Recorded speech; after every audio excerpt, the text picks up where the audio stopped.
I got that nigga for about 4 zones. Why's that? Had to get dirty though. What happened? Left him in his driveway soaking wet, sold to 6'4". Why? Couldn't keep it no more, that motherfucker was filthy. More dead bodies than been in that trunk than the cemetery and the mortuary. Had a bullet hole by the gas tank. Put 1,500 in the bank. Jigged the bitch for 18, but spent 300 lashes on some dank. Shot to my brother's house and got them niggas high. It was the Man Clan, 3 deep and that nigga 6. We was off that chocolate top. And all this time that 187 was on my mind.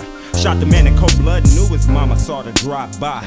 Design, and it ain't no TV till you see me on America's Most Wanted. Fucked up getting snatched out my TP. Nigga, we in the back of the 69 cut.